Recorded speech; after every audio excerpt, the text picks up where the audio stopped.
Um, okay, there we go. Recording in progress. Okay. Thank you for being here, by the way, for doing this with me. Do you want to introduce yourself? I think it's easier if you do it as opposed to me throwing words at you. Sure, sure. Yeah, thank you for having me. So my full name is Dag Christian Leiro, or DC for short. And what to say? I grew up in Norway. I got interested in, call them Indian arts, yoga, Ayurveda, philosophy, and that took me on a journey that, yeah, more than 3 decades later, ended up living in Bali and practicing what's called Jyotisha, or Indian astrology. Yeah. Wow. And why Ubud? Why Bali? Mm, so it was actually a temporary stop, we could say. There was move going to India. That was actually the plan. So I was back and forth. I was living in the States and going back and forth with India quite a bit, and I had plans on actually spending more and more time there. And Bali was kind of a stop on the way, we could say. I did some volunteer work here. I was part of some NGOs, and then things just opened up, became easier. I'm part of the yoga barn, which is here in Ubud, and that has been my foundation for quite some time now. Wow. So you've been working as a Vedic astrologist for how long now? 3 decades, you said? I would say I'm practicing. I'm a student, eternal student, and practicing Vedic astrology. I met my first teacher I picked up his book in 1999, and I met him in 2000, I think. And it's still a journey. It's still, the more I study, the more I realize there's more I don't know actually about Vedic astrology. And how would you define it? Because I think when we met, the first thing that I told you, well, I think the first thing was like, oh, why are you white? Which now that I think about it, is like, wow, I was so racist. So apologies for that.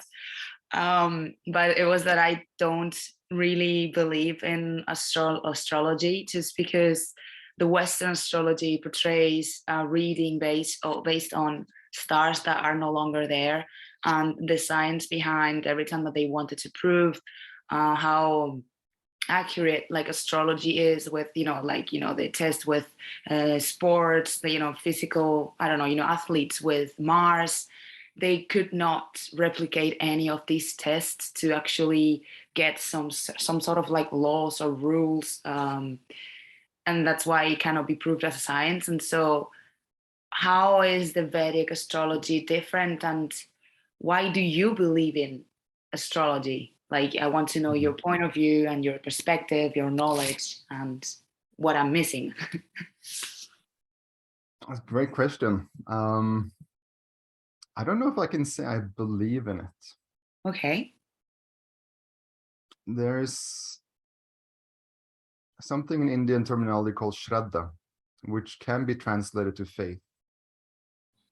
But it is more of a informed, experienced, it's not just blind belief, right? It comes with a tradition, it comes with testing and trial and error, etc.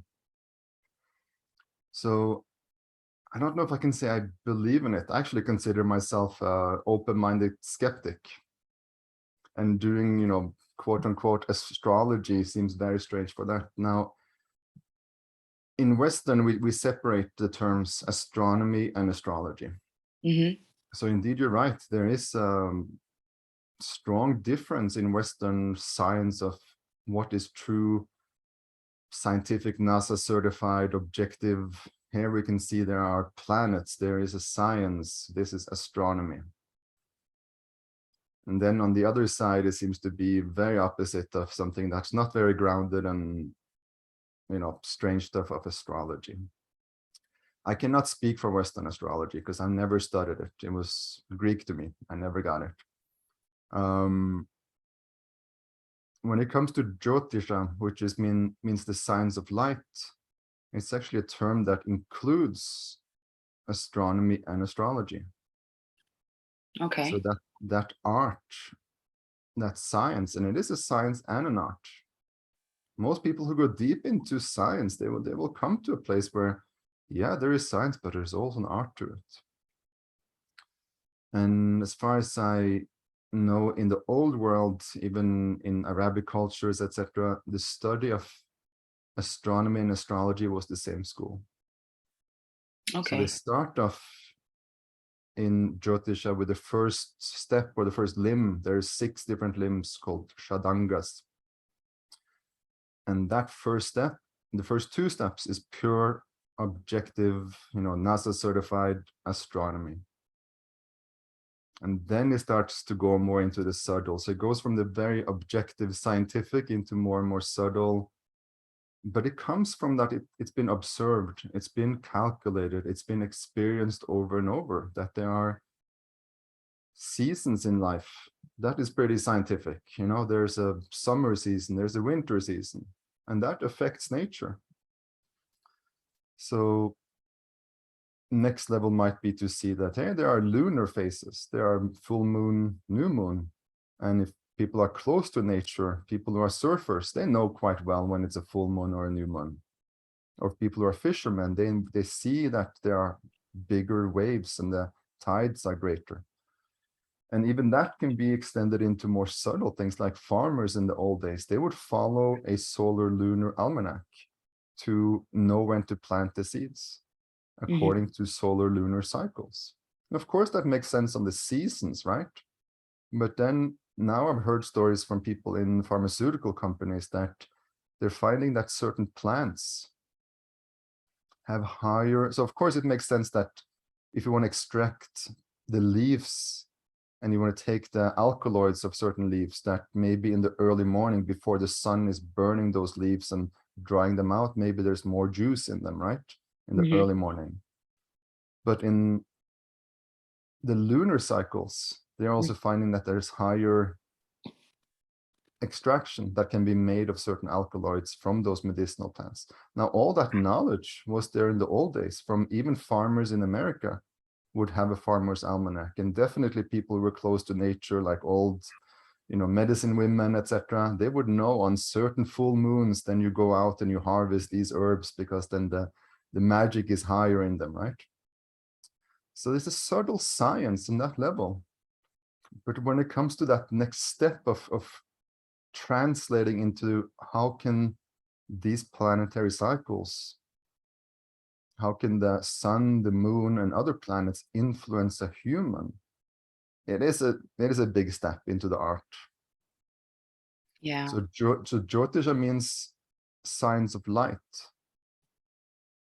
right? Jyoti is light, and the lords or the science of light starts with the objective, the light we see in the night sky of the stars, the constellations, the planets, the big light in the day, sun, the moon, etc. And my first teacher, Hartifo, he said that his teacher, Mantraji, asked him that question one time of, have you ever had a dream? Have you ever had a profound dream? Something that really like, whoa, that was a huge experience. And did that dream, so maybe have you had a dream? Do you remember any big dreams you've had, or have you had a dream and did that dream take place at night? Well, most likely, right? It's when we're sleeping. Have you had a dream when the sun has set, it's nighttime, you turned off the lights, the eyes are closed? People say, yeah, of course. Not daydreaming, it's a real dream. And in that dream, did you see things? Of course, that's usually the nature of the dream. There's definitely visuals, sometimes even words. Some people even have touch or smell or other senses that they experience in the dream. But 99.9% the dream is seeing things. But the sun has gone down, it's dark. The lights have been turned off. Your eyes are closed. So the question he asked my teacher was, by what light did you see things? Good question. And that is the next step there, that becomes the inner light. So where does that inner light come from? And that becomes the bridge that goes even more and more subtle from the most objective scientific astronomy calculations, etc., pure, scientific NASA certified, is the first few limbs of Jyotisha. Then it goes into the birth charts and predictions and setting time, planning for future events based upon certain cycles, when to plant the seeds. And then it goes even deeper into things like intuition and looking at nature, finding omens, following the synchronicity and having that intuitive click. I know what to do based upon insights. And is that insight interesting? We call it insights. We're seeing something very deeply. Yeah. So Jyotish is a full science, from pure science into most intuitive arts. That's very interesting. Mm. Because I don't know why I think that when we measure our the way that we are, or we get some personalities from how the stars are, displayed, or depends on the days of the week. I feel that all that has been a social construct. Like, humans have already created that. Humans created the calendar. Humans kind of invented time and the measurement of time. So we're kind of measuring our reality based on our own limitations, as opposed to maybe seeing maybe the reality that maybe nothing that's out there in the universe has anything to do with us, and we're just trying to find meaning in our little planet. Yeah. And measuring with what we have at our disposal, which is not much really. Now we have astronomy, but maybe the Babylonians, when they started with this astrology, they chose 12 signs, zodiac signs, to meet the 12 months, because we created these 12 months, but they forgot that there was another zodiac sign, and they forgot, they kind of ignored it because we don't have 13 months. It did not make as much sense, or it would complicate things. So that's why I wanted to ask you where you're standing at with all this, because it can be confusing. Sometimes it feels like it's a pseudoscience that's convenient, and if it doesn't fall into some things, they kind of maybe take away some things so that it makes sense, kind of forcing it to make sense.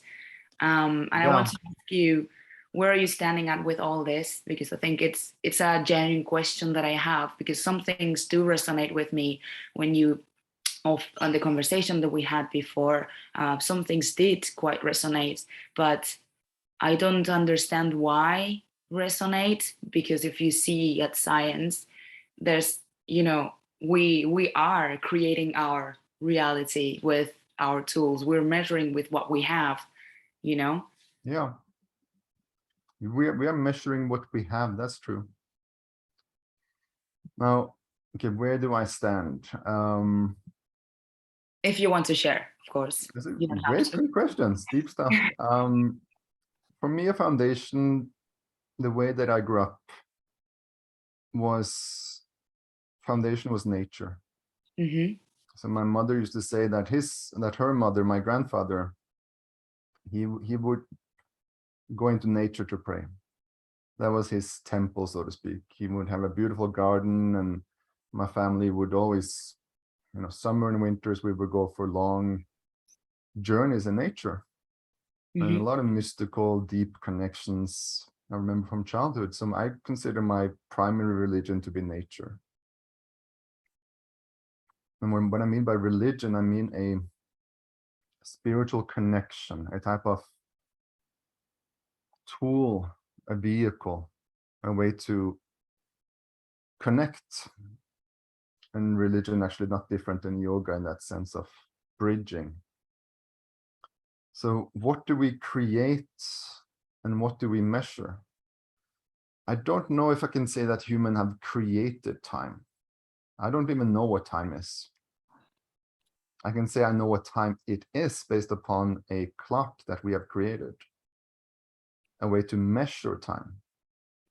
But what truly is time, space, that is beyond my comprehension. You know, people say that the universe is infinite. How can one measure infinite? that is beyond the mind, right? So I don't know what time is, but that there is a movement, that there's direction of time that we experience yesterday, the past, the current, today, and most likely most of us have plans for tomorrow. Hopefully we get to see another day, right? Yes, hopefully. The arrow of time as a direction that we experience. And how do we measure that? It's very beautiful what you said about, you know, this creation of calendars. And indeed, we have done our best to align to nature, I think, when we measure time. So time is measured by what? Well, people say the smartphone, right? They have a digital clock. In the old days, they might have had an analog watch on their hand or on the wall, right? Before that, people didn't even have a clock on their hand. They might have been the church, or there was a big, in a small town, there might have been a big event when the community comes together and they erect the clock tower or something like that. They can measure time. Now it's more, they can set things, and the bell would ring on every hour, right? Before that, they would say sunrise, high noon, sunset. Those would be other ways to measure the time of the day. So how do we measure really time? We measure it by movement in space. Even on big astronomy, we say a light year, right? That's how far light can travel in space for one human Earth rotation, 1 year, 1 light year. So it's always movement in space is how we measure time. And what you said was right on, that indeed the 12 months of a solar year, and that 1 year is defined by what? 1 cycle around the sun. And during that 1 cycle, that's almost like, the hour going around one full circle. Then there's a smaller arrow called the moon that goes most of the time, 12 circles around the Earth, 12 full moons in 1 year. So that is how we got the 12 months. Now, did human create that? Or did we discover that, or realize that, or even align to that? I choose to believe, or it's a chosen belief, right? I choose to believe that humans have always used the stars for navigation. And the sun is the primary star, right? But the other constellation, finding one's true north. What does that mean? The fixed representation of the North Star becomes a solid direction that's always steady, so we can align around that. So both on the external, as above or below, in the internal, we use those stars to align. But anyway, my point is that I don't think it's necessarily created. I think it's aligned to nature. Okay. That's the attempt. And at least, speaking for myself, that is my attempt with astrology, is to align to nature, align to the external, align to the season, align to planetary movements, and with my own personal birth chart, to align to my own nature. In the time space I was born, there was a unique pattern, and to understand that and align to that vehicle that I was born with. That's quite cool. Like it's quite interesting, that definition, because if you see it, like astrology kind of looks for a meaning of kind of astronomy, but the meaning is around us, because we are connecting with the planets, we're connecting with nature. So astronomy maybe just tries to measure what is, with a scientific explanation that's really like away from us, like not connected to us as humans. Whereas maybe astrology is just try to find the meaning, like towards us as humans, as the living species that think and feel and on Earth, and we don't know whether there are more living things somewhere else in the universe Yeah. that could also observe nature the way that we can, which is a Mm. gift. I think Yeah. we are all a gift. We are so random and so unlikely that it's life itself. But yeah, thanks for answering that. And I like the way that you see it, because it's just more like open, like you're open to whatever new discovery happens, or you're I don't know, maybe if you find another book or if you learn something new, and you're just like kind of like putting pieces together into what your own beliefs based on the root, which is nature.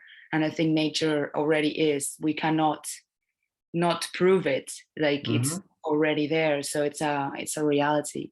And my next question would be, how do you think planets and the movements of planets can affect us, and in which way? Because you mentioned Jyotish. Is it Jyotish?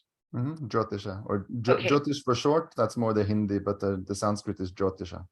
Jyotisha. Yeah. To measure the light. Is that what you? It means the lords of light, the The Lord Lord. of light. Yeah.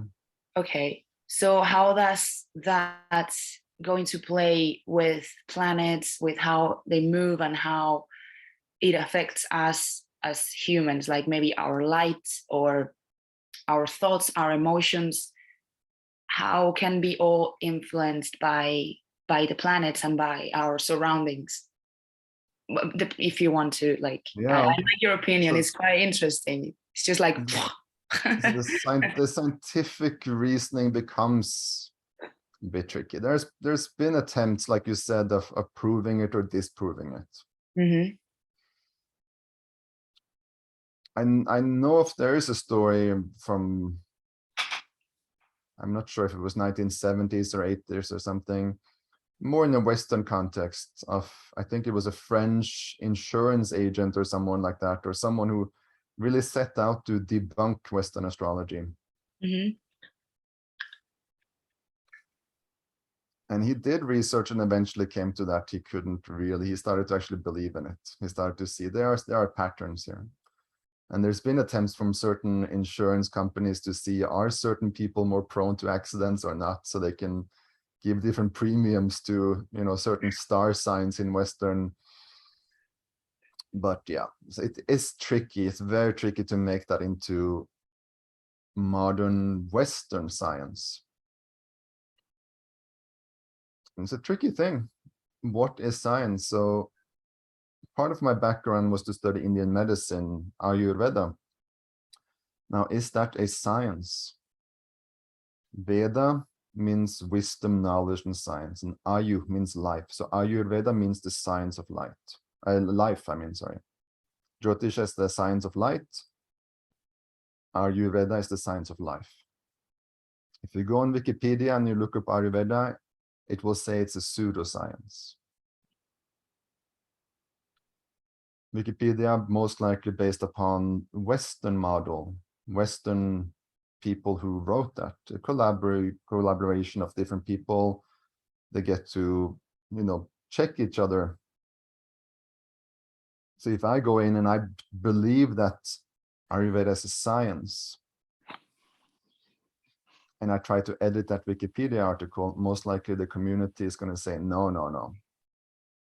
We have the majority of our lens, and we will call this a pseudoscience.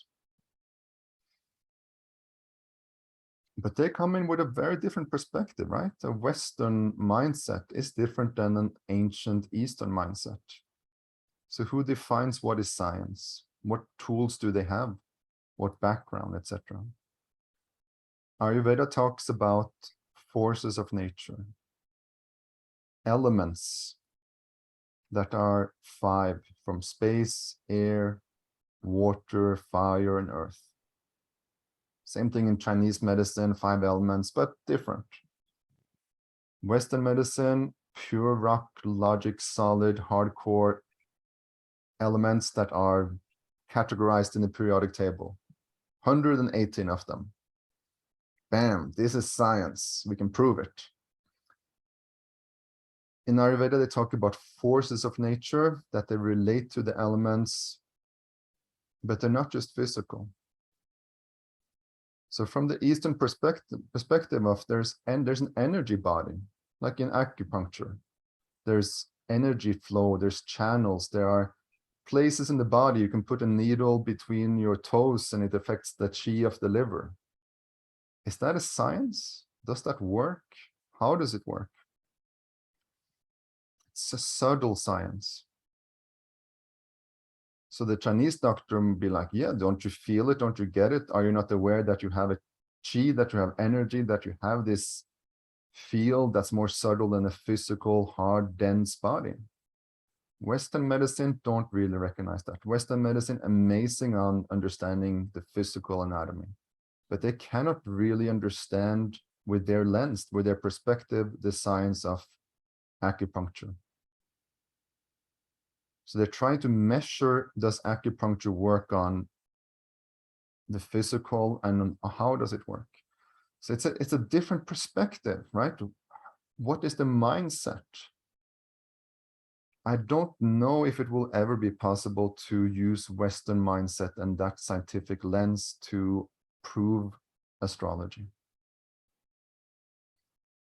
From the Eastern older mindset, and I don't know if I want to say Eastern even, it's an older understanding of nature.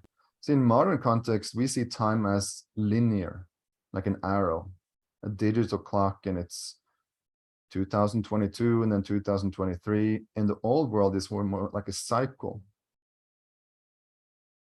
a wheel that keeps on spinning. And if you really look into how nature is moving, we're spinning in the solar system around the sun. So that's the wheel, cycle after cycle. But we're actually spinning around the galaxy, then it becomes a spiral. So time is actually the movement of that whole solar system is a spiraling around the galaxy. Anyway, what I'm trying to say is, I don't think it can be proved with a certain mindset. I don't think Western modern scientific model can extend. We have to see it from their culture. We cannot apply our cultural lens to understand a different culture. We have to understand that culture and how they see it. And they see life as the journey of a soul that gets reincarnated, coming into a form and having that form for a lifetime and then leaving that. And based upon the karma, based upon the patterns, based upon the consciousness, the vibration, the energy that comes in, they get that vehicle. They're born in a certain time, place, based upon their karma. So one way to look at astrology is to call it almost an X-ray of one's karma. Now that gets very subtle. But think about that. If you had a time traveling machine and you took yourself with an X-ray machine, you brought an X-ray machine and you traveled 1,000 years back in time, and you showed them that you had a machine that could look through their body, that could see that, an MRI scanner, you could say, hey, with this machine, I can see what's inside your body. They would not understand that technology. It's too subtle for them. Now we're leaning into a place where we can analyze DNA, which is a pattern, a structure that we're born with from our ancestors, right? Mm-hmm. Can we change that? Maybe we can activate or slow down certain things in our DNA pattern, in our program. But we are born with certain fixed karmas in that DNA. Certain things are very hard to change. I cannot grow a third arm, nor would I want to. That's outside of my fixed pattern. But I can most likely understand my ancestral karma. Let's say my ancestor had several generations of diabetes, or several generations of that, the male lineage, they lose their hair, they get bald very early. Most likely I will have the same genetics. And that can be amazing to understand for health, for vitality, that maybe heart attacks or heart failure, one can start to plan decades ahead. and prevent that, slow it down maybe. So there's a whole new science of epigenetics that is very subtle, that even maybe 30, 40, 50 years ago, people didn't believe in. That the shocks, the trauma of 2-3 generations back, that can actually be in our experience of our own embodiment, our own DNA. We didn't experience it in this lifetime, but there can be things that our ancestors experienced, and based upon that pattern that we're born with in the physical body, they're starting to understand these things more and more now. That's a very subtle science.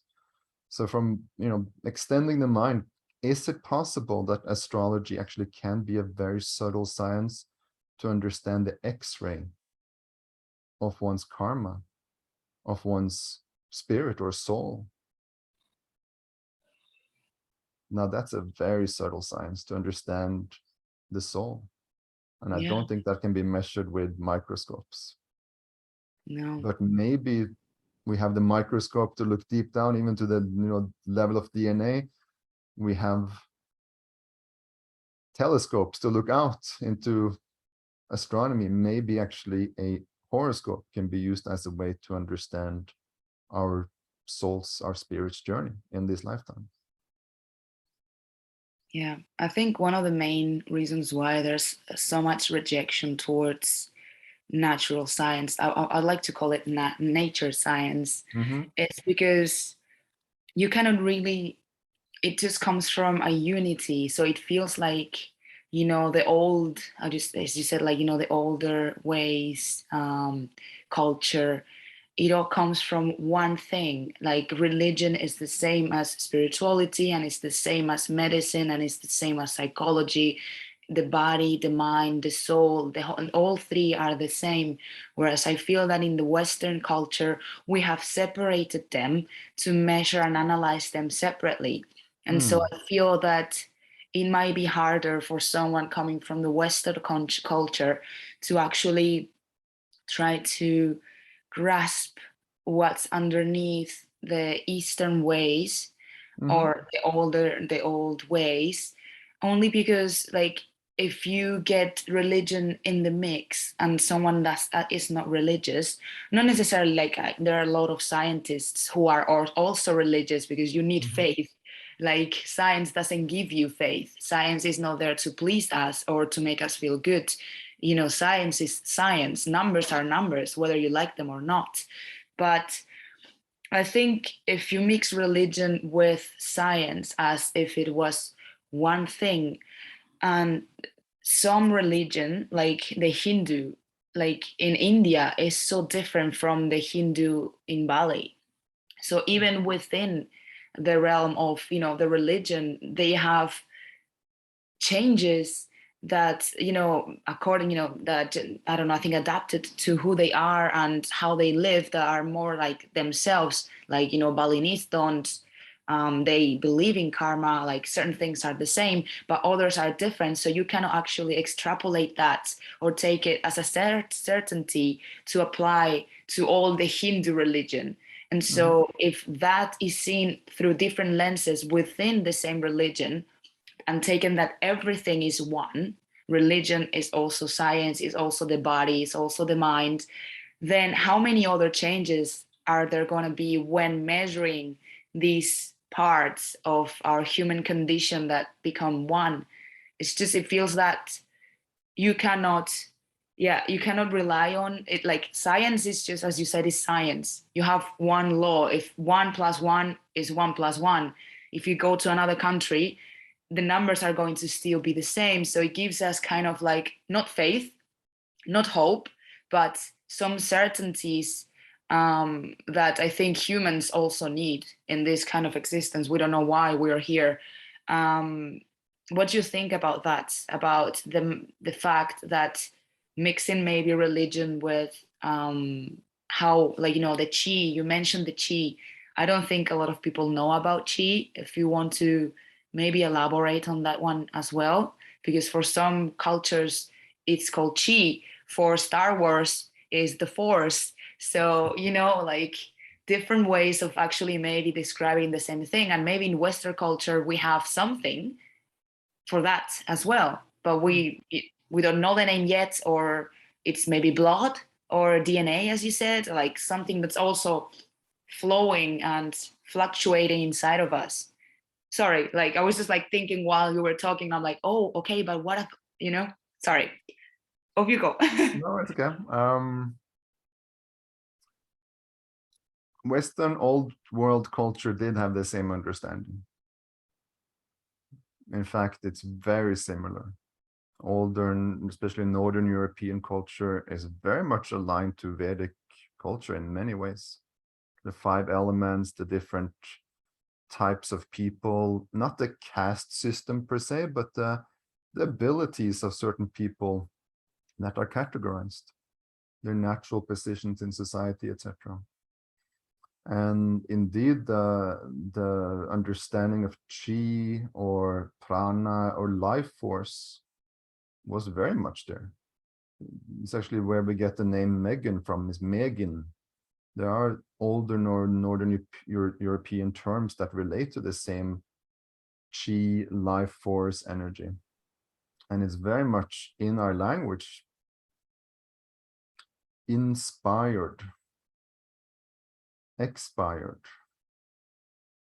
So the spirit, breath, to breathe life into something, right? So the prana, the chi, the breath, the spirit is connected.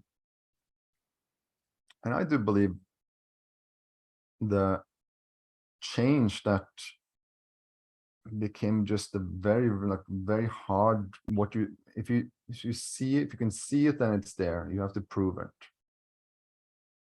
It's a beautiful foundation, and it gives trust, and it be clear, like you said, 1 + 1 is 2.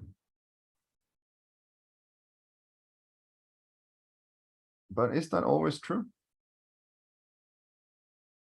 You take one human, one gender. You take one other human, the other gender.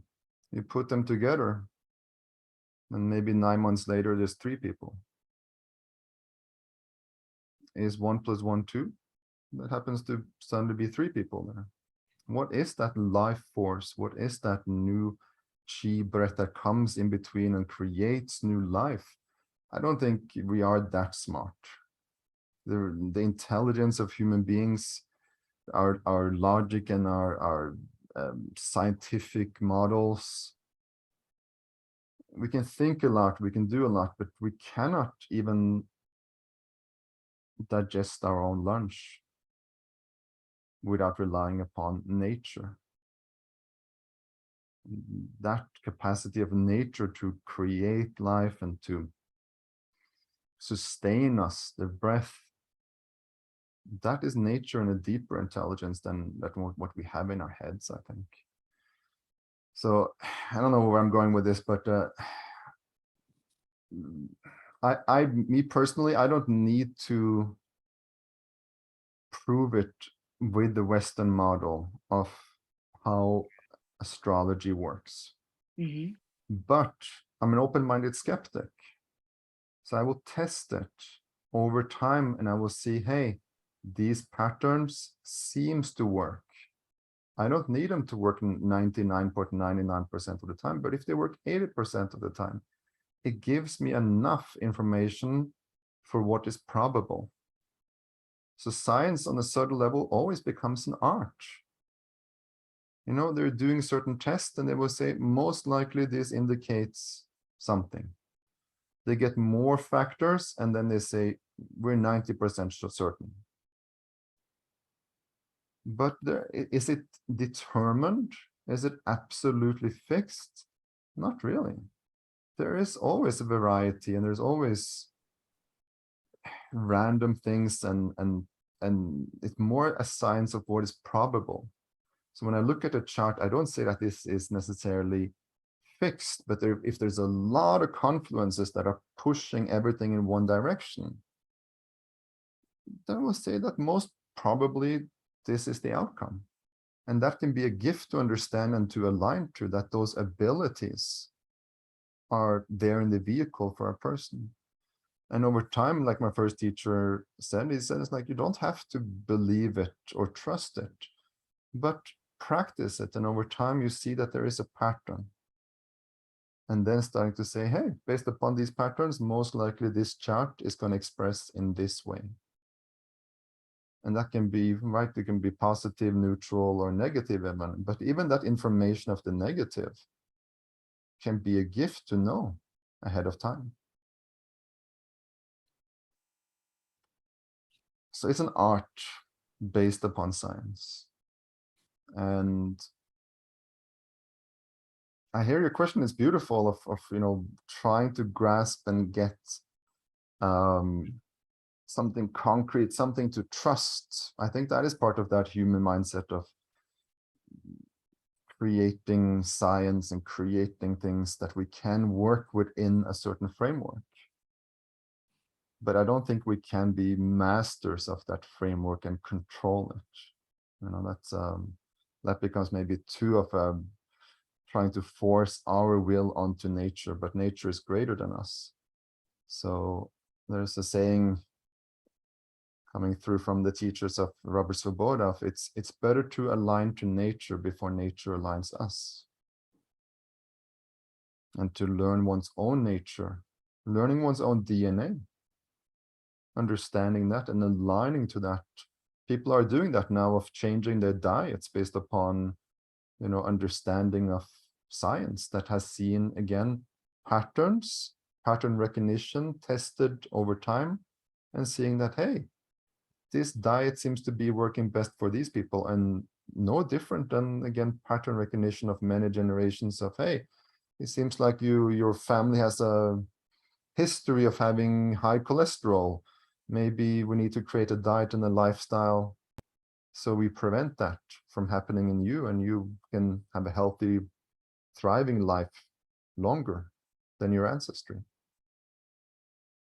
Yeah. Yeah, like again, going back to our conversation, that obviously I'm sorry that I'm mentioning a lot, because people listening to this or watching us, they won't know what we're talking about. But now that you mentioned about, like, also food, nutrition, how our body works, digestion, the science kind of do that for us. We know how it goes, we know how it works, but it comes within our own energy, to actually kind of digest and process the food and take what's good and what's bad. In terms of astrology, I think, and these are all my thoughts, these are all my questions, because I am at this time in my life where some things are resonating a lot that before were not resonating. But still, I don't feel like, I feel that if I agree with certain things of the Eastern culture and religion, I have to accept and resonate with the whole pack, because it comes as a unit. And I don't know if it's because I am not ready for that yet, or because I don't really believe in a few things. So I wanted to ask you, do you think people are not like that, are like, people that are against astrology or that don't believe in it, do you think it's because they don't want to give away control over themselves? Because astrology gives you maybe some patterns of how you are. In the Western, they actually tell you who you are, and that's it, whether you like it or not, which I think it's very close-minded. And maybe people are afraid of being put into boxes, and like, hey, you don't know me and you're saying this about me. Like, do I have control over my life? Like, is it my life already written? Whatever I do, whatever decision that I make, it doesn't really matter, because my life is already written. Like, so do you think maybe people that are skeptical is because they're so afraid of letting go of the little control that we actually have over our lives? Or where do you think it comes from?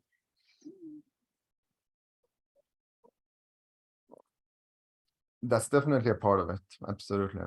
And what you said about, if someone is trying to describe someone else and saying that is who you are, I think that is mislabeling and even harmful, limiting. it's like having a vehicle, so you buy a Tesla and you drive in a Tesla. If someone comes up and saying you are the Tesla, then nonsense, right? You have a Tesla, and to understand the features and the abilities of that vehicle, the gifts, the curses, the defects and the abilities, there's always plus and minus, and understanding how to take care of that. You're not going to put gasoline in the Tesla. No. Right? No. So it's not who you are. It's not who the chart is, what we're born with. It's the vehicle, it's the karma that we have in this lifetime. We cannot change that unique pattern of time space when we were born. We have that with us. I cannot even go to the government and say, hey, can you change my birth date?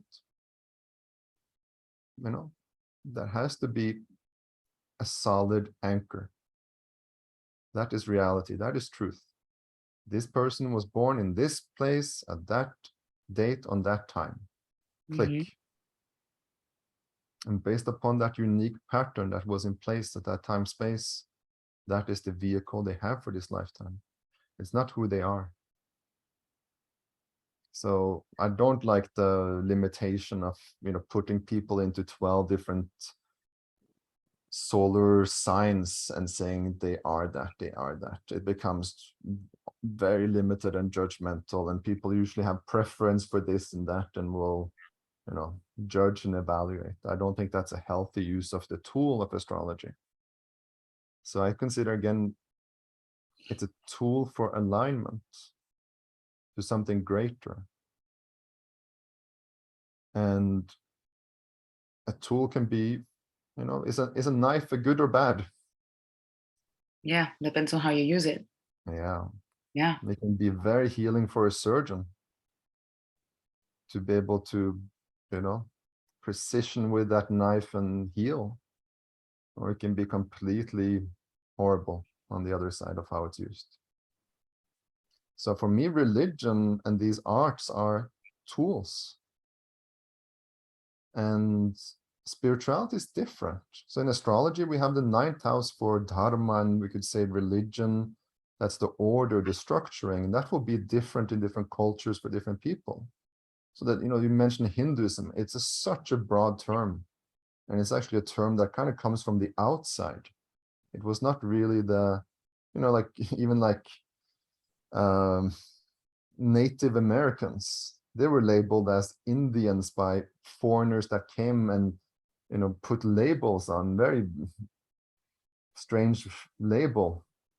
And the same thing is true actually for the term Hinduism. It's not really what the original people would call themselves. It's a useful misnomer to separate broad categories of isms, religions. But that can also be extremely dangerous. And my religion is better, my toolbox is better than yours. My understanding of nature and God is better than yours. Anyway, for me personally, I jokingly say I consider religions to be toolboxes. They come with a culture and different understanding, and they have different rituals, techniques, beliefs. They're tools and testing it out. So the Eastern, yoga is very popular. It's one of the tools of many. Yoga, especially when I say yoga, most people think physical yoga, but there's many different forms of yoga for each individual to find their best vehicle, their best tool to help them connect to themselves and something greater, or their higher selves. So I like the Eastern religions, quote unquote, because it's very sophisticated toolboxes, precision tools. Talking about toolboxes, how do you use yours? How do you read the charts? What are the elements that you look into to know the bigger picture? What are the differences? I don't know, what are the key indicators that give you more detailed information and more broad, like just to talk more about actually your actual job, like what you do and how does it work, if you want to share with it. Yeah, so I guess I practice what I need to learn, or we teach what we study. For me personally, astrology was a way to find alignment, to find myself, to understand myself. And it depends on the client, of course. What do they want? Some people want a reading based upon what's the best way to make money. That's very common. Or what is the best way to get relationship and maintain that relationship, etc.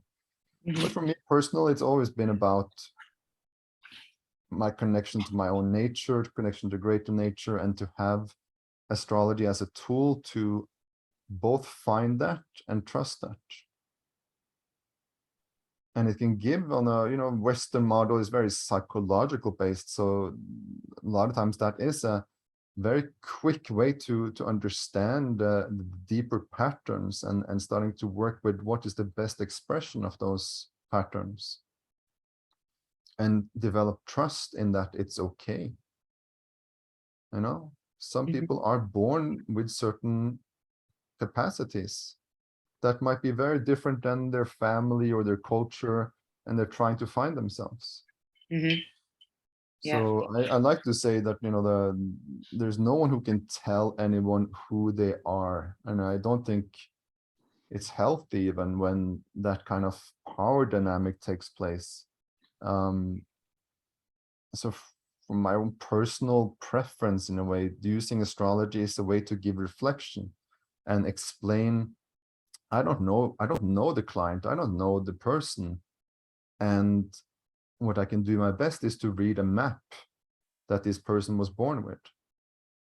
But the map is always different than the terrain. So, jokingly, I call astrology the astral GPS. And it's amazing to have that, to listen to, hey, we navigate with Google Maps, most of us, I think, and how much easier that is to find one's way. But we got to keep our eyes on the road, and Google Map is not always right. Right? So there has to be a trust and a testing and a trial. But my God, does it take, a lot of trial and error if we're listening to the map instead of, I know where to go, I'm going to find my way, just forcing our own will. Have you ever been in a car with someone who's lost and they don't want to ask for directions, right? Or yes. Yeah. Just ask. Yes. Just ask, exactly. Yes. And then you might meet one person who's saying, hey, go that way. We can test it out. Maybe the person is even misleading us, but then we ask another one, right? If you keep faith in humanity after that first disappointment. No, I traveled a lot in India before Google Maps, and I had to ask my way around. And sometimes it's like, go that way, and sometimes we go back and forth. It's tricky. It's very tricky.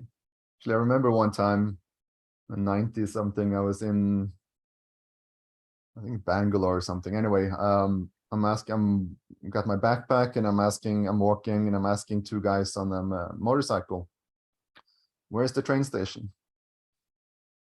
And the guy in front is pointing that way to the left, and the guy on the right is pointing that way to the right. They're pointing in different directions, and then they look at each other and they just laugh. They were actually giving the best directions that they could come up with, but in opposite direction. Anyway, so sometimes there's more than one way to reach the goal.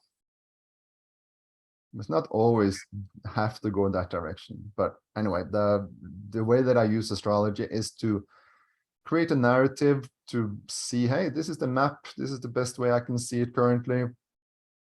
See what clicks for you. Test out the strange stuff. Keep your eyes on the road. Don't be like, once in a while I read the news and there's some person who follow the GPS blindly and they end up driving into the lake or something like that.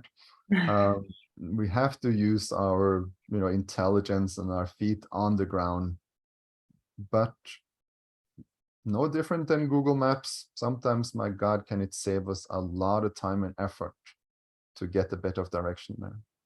Oh yes, since you mentioned that I'm Pitta, it does make sense. Like, I feel that I already knew. For those who don't know what Pitta is, it's one of the doshas, right? Yeah. How would you define dosha though? Because I don't know how when they are like, but what is Pitta? Is it a bread? Yes, it's also a bread, but no. Yeah, so from the Ayurvedic perspective of understanding elements that are not just physical, but they're understood through the five elements, and then they're combined into three doshas. Okay, so there's five elements from space, air, fire, water, and earth. And in Ayurveda, we extract those, or we combine those into the three doshas. So there's vata, which is the space and the wind, right? That's vata. There's pitta, which is mostly fire and some water. And then there's kapha, which is water and earth. And maybe already there you can think about the subtlety and the dense. You can understand who is the more fast-moving, active, who is the more slow and steady based upon those elements. Now, pitta is the fire, and fire is burning. Fire needs to, consume. It needs to transform. It's not, able to be the other ones. It has to burn something, and then it gets intelligence, it gets illumination, etc. And even on the physical level, these people usually have more body temperature and heat, right? There is a saying, we say hot-headed people. That's when the pitta, when the fire goes to their head and they become so understanding that and learning to get the best qualities of those things, and then you can even adjust the diet. Like the worst would be, very hot, spicy food on a summer day and staying out in the sun. Most likely that person is going to get too much heat in their system. And then they might start burning. Yeah, that's happening with me every day now that I'm back in Queensland. 32 degrees full on. Yeah. And some people are loving it and they're like, oh, finally it's warm again. And, so it's for whom and when, and using astrology and mixing that, like people who have a lot of fire in their birth chart. That is the subtle, and, finding that corresponds to, yes, they are born with a body that matches that birth chart. Then we can create healthy alignment, and even things like diet and lifestyle can be found that prevents future illness, actually. I have For that person. 3 questions for you. Mm-hmm. 2 are personal, and you don't have to answer. And one is you are in touch with a lot of people, and I think the majority of them are open to new experiences or open to new information and knowledge about their lives, which is a gift, I think, because you'll get to meet I don't know, like so many like different random people from all over the world. My question is, what is the most asked question or doubt they have when they go to you and they ask for your help? Or the top 3 if you want. Like what do we want to know the most? I remember that from one of my first classes, with my first teacher. He would usually say that women ask about marriage, men ask about work. Makes sense. Yeah. And you think it's true? Yeah, but I will also say that that is a few decades ago. So women also ask about work, and men, of course, also ask about relationship. But for the top categories, it depends on the people. Like there isn't usually an interest in self-development. So the term spirituality can be a bit vague. It can mean very different thing for different people. But self-understanding, self-connection, self-development is a strange Western term. I don't think the self can be developed, actually. Okay, The can you elaborate on that? The true self, capital S. Okay. The soul, I don't think it can necessarily be developed, but I do think we can develop a stronger connection to soul. Okay. To realize who we are, to realize, hey, this is me. That might be a path of self-development, but it's more like self-alignment, self-recognition. There's an interesting term in English, we say to discover. to realize or to discover. It actually means to uncover, doesn't it? We are disrobing it. We're taking the veils off. Oh, that was a misidentification. This is more true to me. More true. They're more closer to that truth of who they are. So from one perspective, self-development, maybe with small s, that can be a self-development, but from capital S, it's more self-realization, self-connection, self-alignment. And you don't get these questions too often then about like self-realization. It's more about no, people want to know health and personality and these things. They are important. So we can call that self-development on one level, right?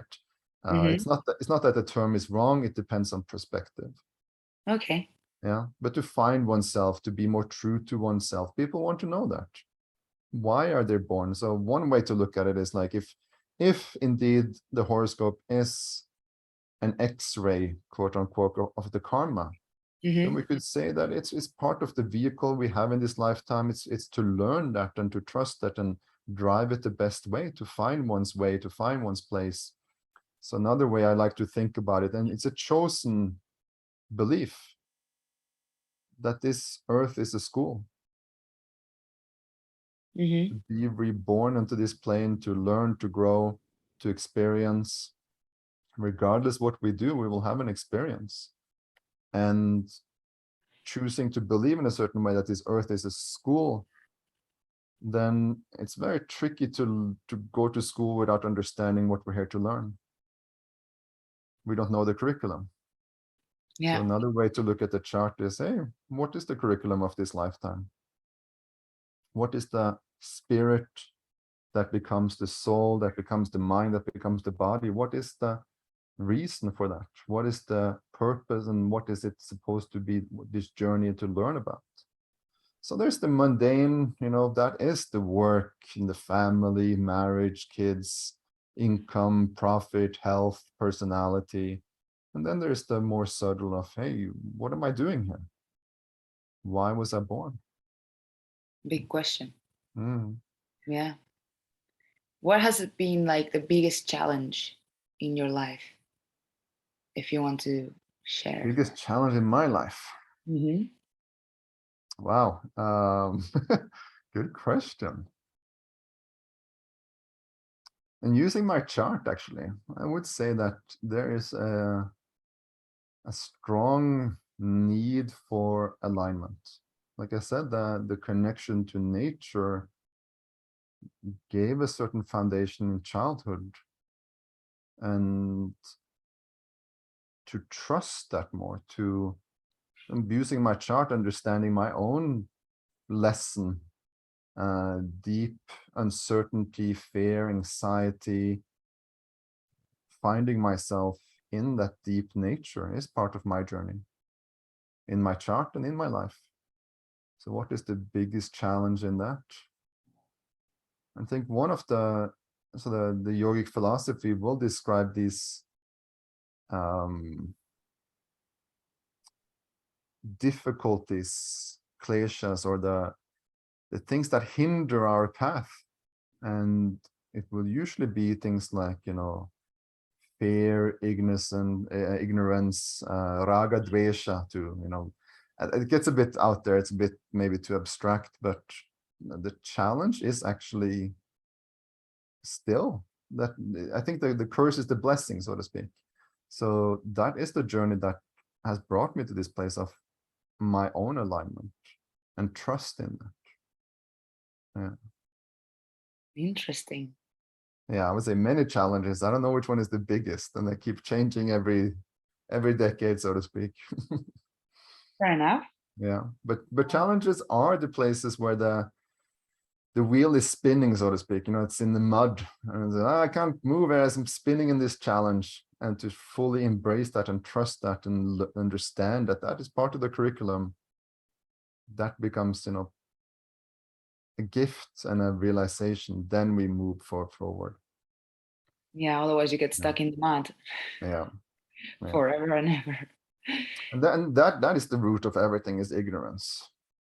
avidya, then the like not understanding, and just spinning and spinning and spinning. And that is usually when people come to seek for, they're trying to find their way, but they're spinning and spinning and spinning. That is like, hey, can you help me get out of there? Can you show me what's the direction that will make the wheels go forward? Yeah. Hmm. And my last question is, what's happiness to you?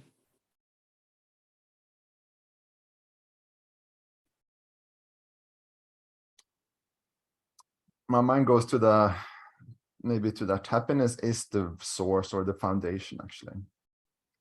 Then there's the more practical integrated place of, what is happiness? And then there's also the trap of happiness. When people are chasing happiness, are they ever truly happy? They're always trying to find it somewhere else. They're always like on the path to happiness. And I think we're kind of wired in that way, that the chase and the pursuit of something releases dopamine, and we get happy from, we're on the path, we're doing something, we're going there. And sometimes it's a letdown to finally come to the goal. And there can be a huge drop in even dopamine, the happiness, and the serotonin. So sometimes we're wired for actually movement and forward. So I think that is actually good to embrace, that happiness might be found in, hey, I'm moving forward and not being attached to the outcome.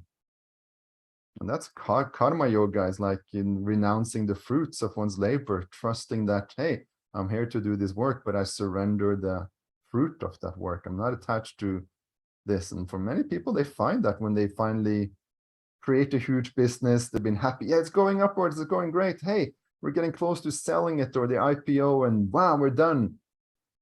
But I'm not happy. And then I think we're wired like that as humans. And to embrace that and understand that there's movement, that we're on a journey, that we're on a path, and to embrace that and not be attached to coming to a certain place. And then from the yogic philosophy, maybe even embracing that the higher levels, they are happiness in themselves, and it's possible to embrace that and be happy for no reason, so to speak, no good reason. Easier said than done at times, of course. But with a mental understanding, recognition, and a practice that supports that connection, then it is possible to be maybe not overflowing joyous happy, but at least be a certain equanimity, even in difficult situation. That knowing that from the big perspective, yeah, this is happening right now. It's a stormy, rainy day. It's a winter season. But we're still on a journey. We're still moving forward. We're not stuck. So happiness for me, yeah, I think when there is a deep connection to that understanding, that space, and there is a healthy alignment and a forward movement in life, that creates happiness.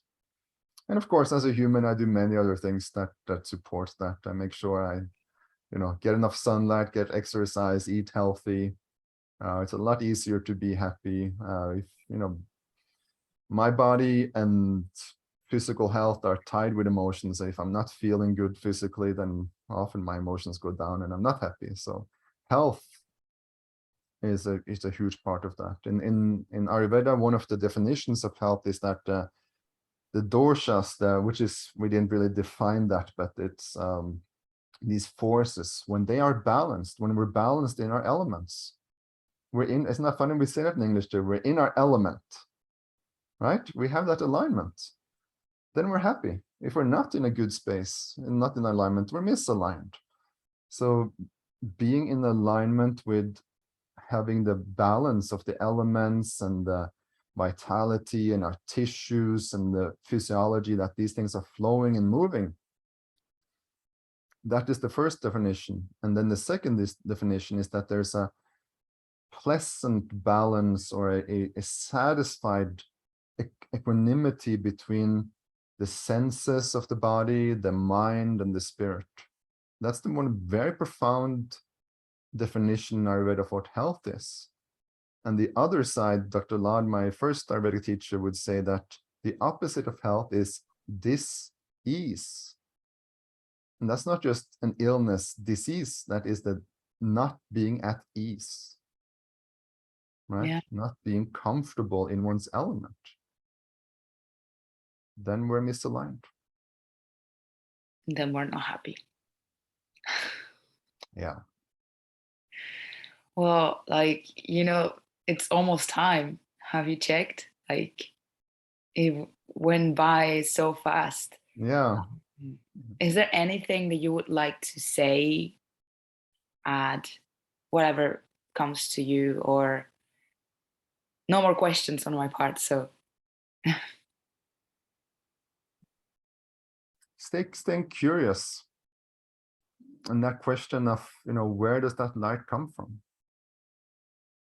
When we have a dream, when we have insights, by what means do we see those things? okay, really, I don't know, like that makes me have so many more questions, and we don't have time anymore, but thank you so much for being here. And is there any way that people can find you or follow you or get in touch with you if they have more questions, or you're Sure. like, oh, just plug yourself in? I'm the opposite of advertiser. I have a very basic website called Shri Yamuna. So we'll put it in the link, maybe shriyamuna.com, and they can look Okay. it up there. Yeah. Yes. Okay. You send the link to me, and I'll put it in the bio. So, Yeah.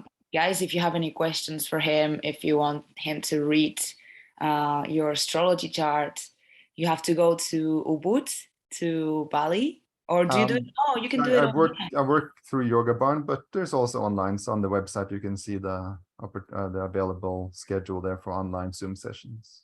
Great, great. Okay, yeah, that's true. So yeah, I highly recommend it. It's very eye-opening, and if anything, you get more information about yourself, which is always good. So thank you so much for being My here. pleasure. My pleasure. And Thank you for having me. yes, and I'll keep you posted with the release of the podcast. Excellent. Good to see you. Good to see you too.